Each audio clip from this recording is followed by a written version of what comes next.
Oh, hello. This is Tak Chung from Walk with Tak. Earlier on, I have posted a Foo Young egg dish with tomato and mushroom. This video, I'm going to post a slightly different version of the same dish. When I teach a cooking class, I always ask my student to cook this dish because of its simplicity. If you already have a wok but have never made this dish before, I recommend you to try it right away. It is a perfect dish to cook in the wok. Let me first list the major steps, which is simple and straightforward. Step 1, break eggs. Step 2, add seasoning, which is optional. Step 3, beat eggs. Step 4, spot season the wok.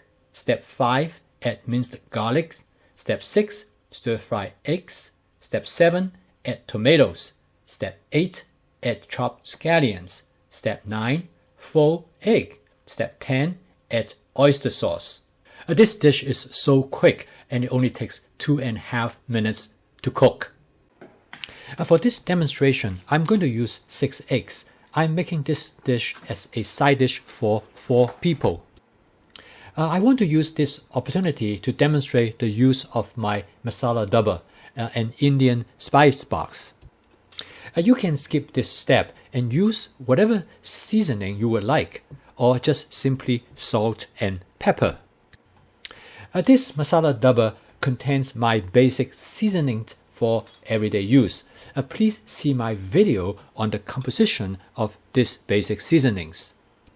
I adjust my seasoning constantly based on how I feel. I then beat up the eggs with my Danish whisk.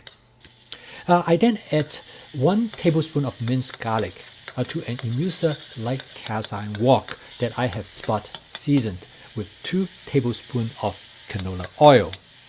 At this point, I turn the heat to medium before I add the beaten egg to the wok.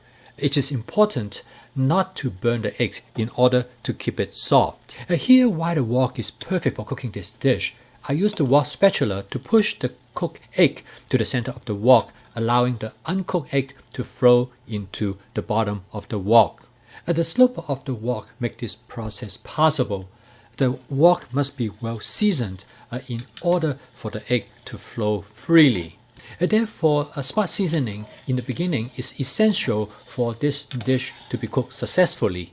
Next, I add tomato wedges, but I have used cherry tomatoes that have sliced in half. Using the right amount of tomato is based on personal preferences. Since I want the egg to carry the dish, I will refrain from using too much tomato.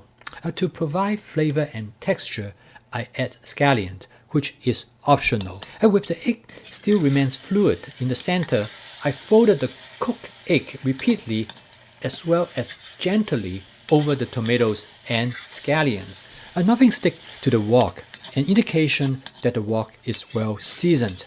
This is essential to cook this dish successfully. The dish is done in about 2.5 minutes. The egg is light, fluffy, and soft. It can go over a piece of toast or a plate of rice. It could be eaten for breakfast, lunch, or dinner. And all you need is several eggs and a tomato on hand, and you are ready to make this dish. In this demonstration, I garnish the dish with some oyster sauce, but that is completely optional. The translation of the Chinese word Foo Young means hibiscus, which represents the softness of the egg. The key signature of this dish is its texture. It should be soft and slightly runny. It should not be like scrambled eggs that is all crumbled. However, it should not be hard like the skin of an omelette. I love the texture of the egg. However, not everybody loves it. My son likes it more scrambled. This is the basic template of the Foo Young egg. There are many versions. I have created my own, and I bet you will too. This is a perfect dish to practice cooking in the wok. You will find that it is a quick dish and good for any time of the day. Thank you for watching. Please subscribe to my YouTube channel if you would like to receive notifications of my future postings. See you next time.